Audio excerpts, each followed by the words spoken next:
Okay, we're here with Dan Miller of the UFC, and we're here talking to Dan because Dan wears a Pure Power mouth guard, which we fitted for him this year, Dan. And I'd like you guys to hear Dan's story and how he came about hearing about us. I'm a professional fighter, and I was working with a strength conditioning coach that I have, and he had contacts with BPM, and he said, it's a great mouthpiece, you should try to fit it, because I had just hurt my jaw in practice, and I had a fight coming up, and decided, this would be the right way to go, and called you guys up, and came and fitted me, and right now it's working out great. Great. So tell me a little bit about what you had before. And we probably want you to speak up a little bit just so the camera gets you. You had a mouthpiece before. You weren't comfortable with it, and then we came along and fitted you for the PPM. Tell me the differences you kind of felt. I know we did some strength tests on you the day we were at your place. So tell me what you noticed right off the bat. Well, my old mouthpiece was just it was a fitted mouthpiece. It had just the top teeth fitted in it. It was one of those mouthpiece that had a smooth bottom. And with my profession, constantly getting hit, on the side of the face and my jaw, and that's how I hurt my jaws. With no bottom teeth impressions, I had it just kind of slid off. Okay.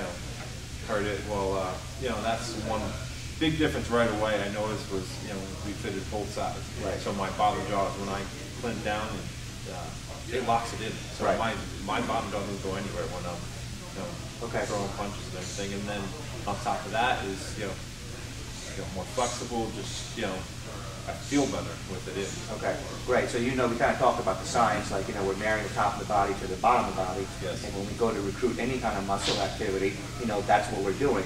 And when we have your jaw lined up, we've kind of like isolated your neck and shoulder muscles in a nice calm area, which is now going to afford you more strength. So that's one of the things you had benefited from when we did our strength test. So tell us a little bit about how you got into the sport.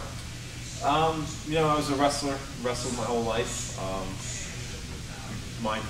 was working with my father at the time, just doing construction, not really competing or doing anything like that. It was I started working with my father right out of high school, and had a couple of years off. I was training wrestling, but not really competing. My younger brother, come home from college. He started working with my father too, and he wrestled 2 years in college. So it was like it's one of those things where he had the bug to keep competing. I was itching to do something. I was getting a little fat, and so we were just do something. We wanted to do something. So it was we've been watching. I've watched the UFC for a long time. UFC Pride, everything. Right. And just one day we're like, let's just try it. So we went online, looked up jiu-jitsu school that was the closest to us, and started training. And ever since then, I've been 5-6 days a week and just going hard. I mean, this is a passion. That's awesome. And I know when I first met you, you were heading off to Vegas to fight at the MGM, was it? Yeah, that night was the MGM. MGM. So your next fight's coming up December 11th, you said? Yes. Okay, great. And that's in Montreal. So if anybody's listening, that's kind of what we're plugging here for you. Yeah. But good. What we'd like to do in a little bit is maybe do some strength tests on you and just kind of flexibility, just so the people watching this can understand the benefits of having a PPM versus a regular mouthpiece. Okay. All right, awesome. Good. Thanks, Dan. I appreciate it.